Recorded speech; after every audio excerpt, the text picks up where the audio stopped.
जय हिंद। आज एसपीडी का हमारा अगला सेशन है, जिसमें हम लोग आज एसपीडी के अगले टॉपिक भारतीय रक्षा प्रौद्योगिकी और एक और टॉपिक है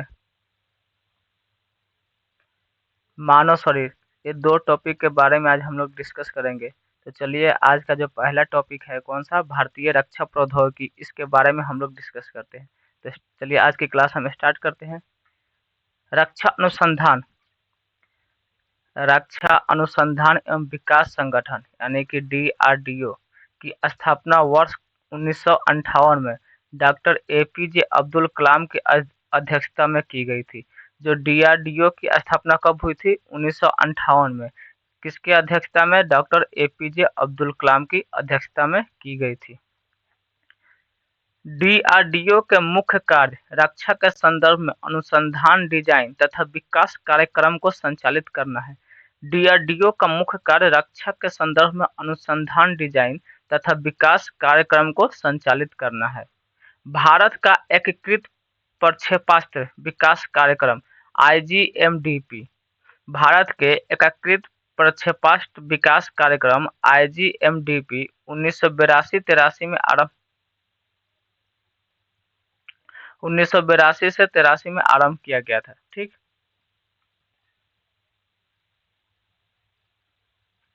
1980 में स्वतंत्र रक्षा अनुसंधान एवं विकास विभाग को गठित किया गया था। 1980 में स्वतंत्र रक्षा अनुसंधान एवं विकास विभाग को गठित किया गया था, जिसका मुख्यालय नई दिल्ली में है। जिसका मुख्यालय कहाँ पे है? नई दिल्ली में है। 1980 में स्वतंत्र रक्षा अनुसंधान एवं विकास विभाग को गठित किया गया था, जिसका मुख्यालय कहाँ पे है? नई दिल्ली में है। विज्ञान तथा औद्योगिकी अनुसंधान परिषद CSIR विज्ञान तथा औद्योगिकी अनुसंधान परिषद की स्थापना 1942 में हुई थी, जिसका मुख्यालय कहाँ पे है? नई दिल्ली में है। जिसका मुख्यालय CSIR का मुख्यालय कहाँ पे? नई दिल्ली में है। CSIR के अध्यक्ष भारत के प्रधानमंत्री होते हैं। जो CSIR होते हैं उसके अध्यक्ष कौन होते हैं? भारत के प्रधानमंत्री। भारत का पहला प्रक्षेपास्त्र मिसाइल पृथ्वी है। जो भारत का पहला प्रक्षेपास्त्र मिसाइल था वो कौन था? पृथ्वी था। पृथ्वी जमीन से जमीन पर मारे करने वाला बैलिस्टिक प्रक्षेपास्त्र है। जो पृथ्वी है वो जमीन से जमीन पर मार करने वाला क्या है? बैलिस्टिक प्रक्षेपास्त्र है। इसकी मारक क्षमता 250 किलोमीटर है। जो पृथ्वी है उसकी मारक क्षमता कितनी है? 250 किलोमीटर है। यह जमीन से जमीन पर मार करने वाला क्या है? बैलिस्टिक प्रक्षेपास्त्र है। पृथ्वी का प्रथम परीक्षण 25 फरवरी 1988 को चांदीपुर अंतरिक्ष परीक्षण केंद्र से किया गया था। पृथ्वी का प्रथम परीक्षण कहाँ पे? 25 फरवरी 1988 को चांदीपुर अंतरिक्ष परीक्षण केंद्र से किया गया। अगिन जमीन से जमीन पर मार करने वाला बैलिस्टिक मिसाइल है। जो अगिन क्या है? ये भी जमीन से जमीन पर मार करने वाला क्या है? बैलिस्टिक मिसाइल है। इसकी मारक क्षमता कितनी है? 3500 किलोमीटर तक है। जो अगिन है उसकी मारक क्षमता कितनी है? 3500 किलोमीटर। अगिन प्रथम का सफल परीक्षण 22 मई 1989 को किया गया। अगिन प्रथम का सफल परीक्षण कब किया गया? 22 मई 1989 को किया गया। त्रिशूल कम दूरी का जमीन से हवा में मार करने वाला प्रक्षेपास्त्र है।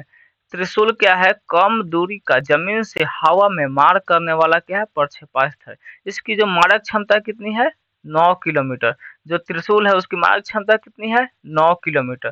त्रिशूल का पहला सफल परीक्षण 5 जून 1989 को किया गया। त्रिशूल का पहला सफल परीक्षण 5 जून 1989 को किया गया था। ओके। नाग एक टैंक रोधी निर्देशित प्रक्षेपास्त्र है। नाग क्या है? एक टैंक रोधी निर्देशित प्रक्षेपास्त्र है। इसकी मारक क्षमता कितनी है? 4 किलोमीटर। नाग की मारक क्षमता कितनी है? 4 किलोमीटर। यह टैंक रोधी निर्देशित प्रक्षेपास्त्र है। कौन सा? नाग। और त्रिशूल क्या है? जमीन से हवा में मार करने वाला कम दूरी की क्या है? प्रक्षेपास्त्र है। इसकी मारक क्षमता कितनी है त्रिशूल की? 9 किलोमीटर। नाग का प्रथम सफल परीक्षण कब हुआ था? 24 नवंबर सन 1990 को किया गया। नाक का प्रथम सफल परीक्षण कब किया गया? 24 नवंबर सन 1990 को किया गया। नाग को दागो और भूल जाओ टैंक रोधी प्रक्षेपास्त्र भी कहा जाता है। नाग को दागो और भूल जाओ टैंक रोधी प्रक्षेपास्त्र भी कहा जाता है। तो एक क्वेश्चन बन सकता है यहाँ पे कि दागो और भूल जाओ टैंक रोधी प्रक्षेपास्त्र किसको कहते हैं? तो किसको कहते हैं? नाग को कहते हैं। आकाश आकाश जमीन से हवा में मार करने वाले बहुलक्षीय प्रक्षेपास्त्र है। जो आकाश है हमारा वो जमीन से हवा में मार करने वाले बहुलक्षीय प्रक्षेपास्त्र है। इसकी मारक क्षमता 25 किलोमीटर है। इसकी मारक क्षमता कितनी है? 25 किलोमीटर। यह जमीन से हवा में मार करने वाले बहुलक्षीय प्रक्षेपास्त्र है। आकाश का प्रथम सफल परीक्षण 14 अगस्त सन 1990 को चांदीपुर से किया गया। आकाश का सफल परीक्षण कब किया गया? 14 अगस्त 1990 को चांदीपुर से किया गया। अस्त्रा भारत का अस्त्रा क्या? भारत का प्रथम हवा से हवा में मार करने वाले प्रक्षेपास्त्र है। अस्त्रा जो भारत का प्रथम हवा से हवा मार करने वाला क्या है? प्रक्षेपास्त्र है।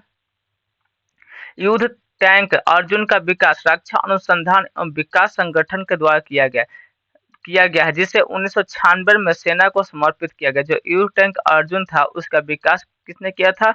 रक्षा अनुसंधान एवं विकास संगठन के द्वारा किया गया था, जिसे 1996 में सेना को समर्पित कर दिया गया। तेजस स्वदेश निर्मित प्रथम हल्का लड़ाकू विमान है। जो तेजस है वो स्वदेश निर्मित क्या है? प्रथम हल्का लड़ाकू विमान कौन सा है? तेजस है। प्रथम चालक रहित भारतीय विमान कौन सा है? लक्ष्य। प्रथम चालक रहित भारतीय विमान कौन सा है? लक्ष्य है।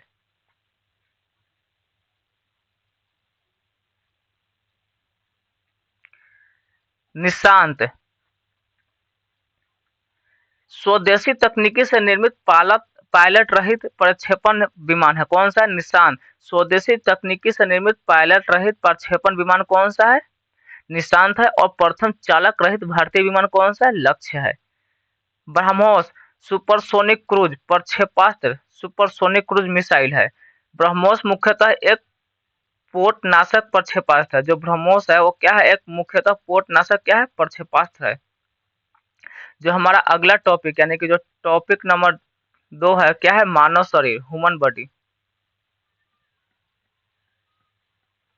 चलिए इसके बारे में हम लोग डिस्कस करते हैं। जो टॉपिक नंबर 2 है, पहला टॉपिक क्या है वो कंप्लीट हो गया और दूसरा टॉपिक मानव शरीर, इसके बारे में डिस्कस करते हैं। मानव खोपड़ी में हड्डी होती है, कितनी होती है? जो मानव खोपड़ी है उसमें हड्डियों की संख्या कितनी है? 8 है। मनुष्य के हृदय कितना बार धड़कता है? मनुष्य के हृदय 1 मिनट में कितना बार धड़कता है? 72 बार धड़कता है। मनुष्य के हृदय 1 मिनट में 72 बार धड़कता है। मानव खोपड़ी में हड्डी होती है, कितनी होती है? 8 होती है। मनुष्य के शरीर में हड्डी थोड़ा सा जान लेते हैं। मनुष्य इसमें हड्डी कितना होता है? पहले 200 बचपन में 300 होता है, उसके बाद 208 होता है और जब वयस्क हो जाता है, जब मानव वयस्क हो जाता है तो उसमें कितना होता है? 206। तो वयस्क मानव में हड्डियों की संख्या कितनी होती है? 206। और बचपन में हड्डी की संख्या कितनी होती है? 300 होती है। मनुष्य के हृदय धड़कता है 72 बार प्रति मिनट। जो मनुष्य होता है उसके हृदय कितना बार धड़कता है? 72 बार प्रति मिनट। स्वस्थ मनुष्य का श्वसन दर कितना है? 16 से 18 बार। स्वस्थ मनुष्य का श्वसन दर कितना है? 16 से 18 बार। 1 मिनट में स्वस्थ मानव 16 से 18 बार सांस लेता है। मस्तिष्क का वजन क्या है? 1350 से 1400 ग्राम। जो हमारा मस्तिष्क है उसके वजन क्या है? 1350 से 1400 ग्राम है। यह क्रेनियम नामक हड्डी से घिरा होता है। सबसे बड़ी हड्डी फीमर यानी जांघ में होती है। जो सबसे बड़ी हड्डी कौन सी है? फीमर है। कहाँ पे? जांघ में। हमारे मानव शरीर की सबसे बड़ी हड्डी कौन सी है? फीमर। कहाँ पे है? जांघ में। मानव शरीर की सबसे छोटी हड्डी कौन सी है? स्टेपिज है, मध्य कर्ण में। मानव शरीर की सबसे छोटी हड्डी कौन सी है? स्टेपिज है, मध्य कर्ण में।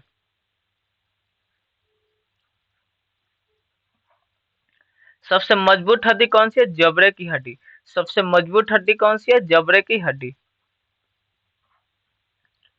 शरीर के सबसे कठोर तत्व है कौन से? एनामेल। शरीर के सबसे कठोर तत्व कौन से? एनामेल। दांत के भाग होती है। शरीर के सबसे कठोर तत्व एनामेल। मनुष्य के सौंदर्य का अध्ययन क्या कहलाता है? केलोलॉजी। मनुष्य के सौंदर्य के अध्ययन को क्या कहते हैं? केलोलॉजी कहते हैं।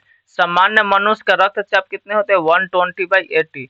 सामान्य मनुष्य के रक्तचाप कितना होता है? 120/80, जिसे बीपी बोलते हैं, ब्लड प्रेशर।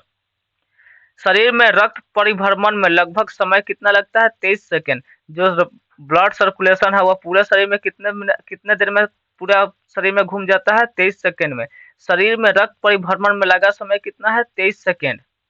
मानव शरीर में जल की मात्रा कितनी है? 65 से 80%। जो मानव शरीर है उसमें जल की मात्रा कितनी है? 65 से 80%। मतलब जो व्यक्ति 100 किलो का होगा उसमें 65 से 80 किलोग्राम क्या होगा? जल होगा। रक्त की मात्रा शरीर के भार का होता है कितना? 7%। रक्त की मात्रा शरीर के भार का कितना होता है? 7%। मतलब कि जो पूरे शरीर का भार का 7% क्या होता है? रक्त होता है, और 65 से 80% क्या होती है? जल होता है। मनुष्य में रक्त की मात्रा होती है कितने? 5 से 6 लीटर। मनुष्य में रक्त की मात्रा कितनी होती है? 5 से 6 लीटर। पुरुष की अपेक्षा महिला में आधे लीटर रक्त कम होती है। मानव रक्त का पीएच कितना होता है? 7.4। मानव रक्त का पीएच कितना होता है? 7.4। जो मानव रक्त है उसकी पीएच कितनी होती है? 7.4। रक्त के शुद्ध करता है, रक्त को शुद्ध कौन करता है? किडनी। यानी कि जो हमारा रक्त होते हैं उसको शुद्ध कौन करता है? किडनी। यानी कि जिसको क्या बोलते हैं? ब्रेक भी बोलते हैं। किडनी, इसको हिंदी में क्या बोलते हैं? ब्रेक बोलते हैं। रक्त को शुद्ध करता है कौन करता है? किडनी करता है। लाल रक्त कण का निर्माण कहाँ होता है? अस्थि मज्जा में होता है। जो लाल रक्त कण है उसका निर्माण कहाँ पे होता है? अस्थि मज्जा में होता है। जो बचपन भ्रूण अवस्था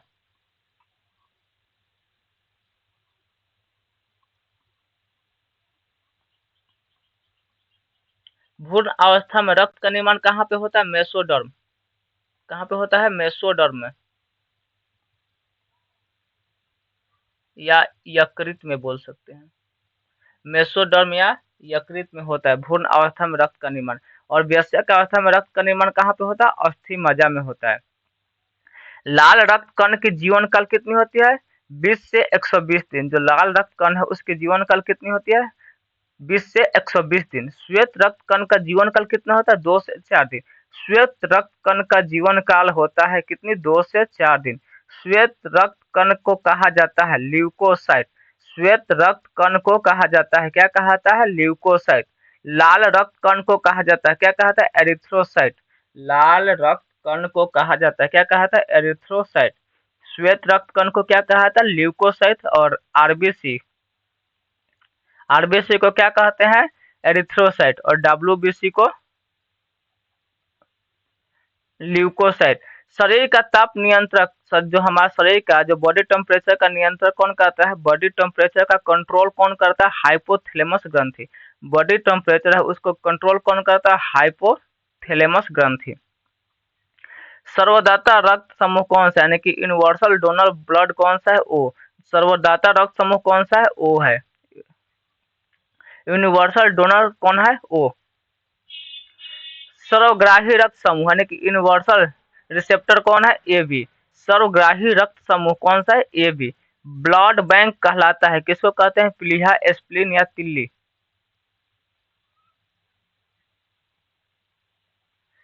प्लीहा, स्प्लीन या तिल्ली को क्या कहते हैं? ब्लड बैंक कहते हैं। भोजन का पाचन आरंभ होता है कहाँ से? जो भोजन है उसका पाचन कहाँ से आरंभ होता है? मुख से आरंभ होता है। और पचे हुए भोजन का अवशोषण कहाँ होता है? छोटी आंत में होता है। मतलब मुख से भोजन प्रारंभ होता है और छोटी आंत में भोजन का पाचन पूर्ण होता है। बड़ी आंत में जल का अवशोषण होता है। जल अवशोषण कहाँ पे होता है? बड़ी आंत में।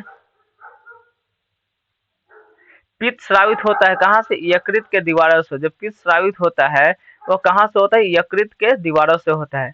शरीर के सबसे बड़ी ग्रंथि कौन सी? यकृत है। जो हमारा शरीर है उसकी सबसे बड़ी ग्रंथि कौन सी? यकृत है। शरीर के सबसे बड़ा अंग कौन सा है? त्वचा। मानव शरीर के सबसे बड़ा अंग कौन सा है? त्वचा है।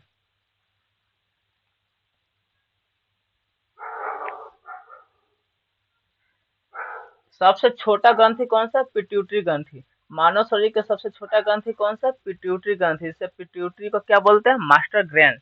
मास्टर ग्लैंड भी बोलते हैं। कौन? मास्टर ग्रंथि किसको बोलते हैं? पिट्यूटरी ग्रंथि को। रक्तचाप मापने का यंत्र है कौन? एस्फिग्नोमैनोमीटर। रक्तचाप यानी कि जो बीपी ब्लड प्रेशर को किससे मापते हैं? एस्फिग्नोमैनोमीटर से। मनुष्य में पसलियां पाई जाती है। जो मनुष्य में पसलियां होती है कितनी होती है? 12 जोड़ी होती है। मनुष्य में पसलियां कितनी होती है? 12 जोड़ी होती है।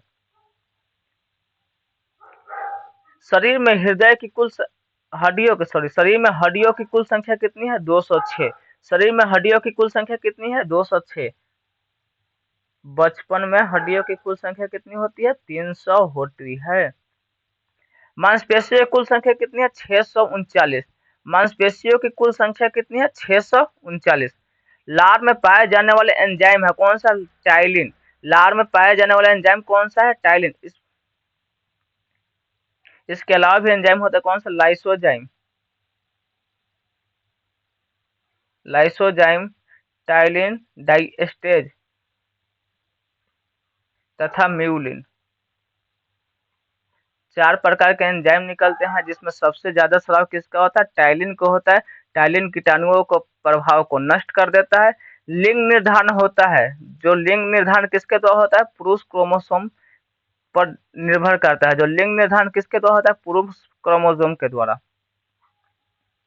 मनुष्य का हृदय होता है, जो मनुष्य होता है उसकी हृदय कितनी होती है? 4 कोशिकीय होती है। जो मानव होते हैं उसकी हृदय कितनी होती है? 4 कोशिकीय होती है।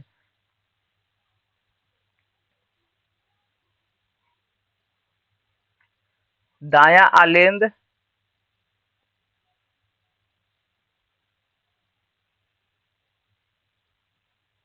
बायां आलेंद,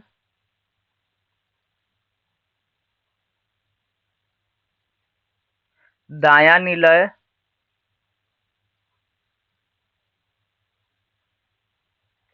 बायां निलय। जो रक्त होता है सबसे पहले दायां आलिंद में आता है, फिर दायां आलिंद के बाद दायां निलय में जाता है। दायां निलय के बाद इसे फुफ्फुस धमनी हृदय में लेके जाती है जहाँ पे रक्त शुद्ध होता है। उसके बाद फुफ्फुस शिरा के माध्यम से पुनः रक्त कहाँ पे आता है? बायां आलिंद में आता है। बायां आलिंद के बाद शुद्ध रक्त जो होती है वो कहाँ पे आती है? दायां निलय में आती है। दायां निलय के बाद ये हमारे शरीर में चली जाती है। जो शरीर के विभिन्न अंग है उसमें चली जाती है। शरीर में गुणसूत्रों की संख्या कितनी है? 46 है। जो शरीर मानव शरीर है उसमें गुणसूत्र यानी क्रोमोसोम की संख्या कितनी है? 46 है। शरीर की सबसे बड़ी कोशिका कौन सी है? तंत्रिका तंत्र। शरीर की सबसे बड़ी कोशिका कौन सी है? तंत्रिका तंत्र। आरएस फैक्टर को खोज करता कौन सा? लैंड स्टीनर एवं विनर। जो आरएस फैक्टर के खोज करता कौन से थे? लैंड स्टीनर एवं विनर। शरीर में अमीनो अम्ल की संख्या कितनी है? 20 है। अमीनो एसिड की संख्या कितनी है? एमिनो एसिड की संख्या कितनी है? 20 है। शरीर में प्रतिदिन मूत्र बनता है कितना? 1.5 लीटर। जो मानव शरीर है उसमें प्रतिदिन मूत्र कितना बनता है? 1.5 लीटर बनता है। मूत्र दुर्गंधित देता है किसके कारण? यूरिया के कारण। जो मूत्र होती है वो दुर्गंध किसके कारण होती है? यूरिया के कारण होती है। मानव मूत्र का पीएच कितना होता है? 6 होता है। मानव मूत्र का पीएच कितना होता है? 6 होता है। और रक्त का पीएच 7.4। विटामिन ए संचित कर रहता है कहाँ पे? यकृत में। जो विटामिन ए होती है संचित कहाँ पे होती है? यकृत में होती है। शरीर का सामान्य तापमान होता है कितना? 98 डिग्री, 98.6 डिग्री फ़ारेनहाइट या 37 डिग्री सेल्सियस या 310 डिग्री केल्विन। देखिए शरीर का सामान्य टेम्परेचर कितना होता है? 98.6 डिग्री फ़ारेनहाइट या 37 डिग्री सेल्सियस या 310 केल्विन। टिबिया नामक हड्डी पाई जाती है। टिबिया नामक हड्डी कहाँ पाई जाती है? पैर में। टिबिया नामक हड्डी कहाँ पाई जाती है? पैर में पाई जाती है। शरीर में ऊतक का निर्माण होता है कहाँ पे? शरीर में ऊतकों का निर्माण होती है किस कारण से होती है? प्रोटीन से। जो मानव शरीर है उसमें टिश्यू का निर्माण किसके कारण होती है? प्रोटीन के कारण होती है। मस्तिष्क मस्तिष्क का बड़ा भाग है। जो हमारा मस्तिष्क है उसका सबसे बड़ा भाग कौन सा है? प्रॉम मस्तिष्क, जिसे सेरेब्रम भी बोलते हैं। तो क्वेश्चन पूछता है सेरेब्रम किसका भाग है? किसका भाग है? मस्तिष्क का भाग है। दांतों और हड्डियों के संरचना के लिए आवश्यक तत्व है। जो दांतों और हड्डियों के संरचना के लिए आवश्यक तत्व कौन सा है? कैल्शियम और फास्फोरस। दांतों और हड्डियों के संरचना के लिए आवश्यक तत्व कौन सा है? कैल्शियम और फास्फोरस। तो चलिए आज के सेशन हम यहीं पे समाप्त करते हैं। जय हिंद। Thank you. फिर मिलते हैं अगले सेशन में।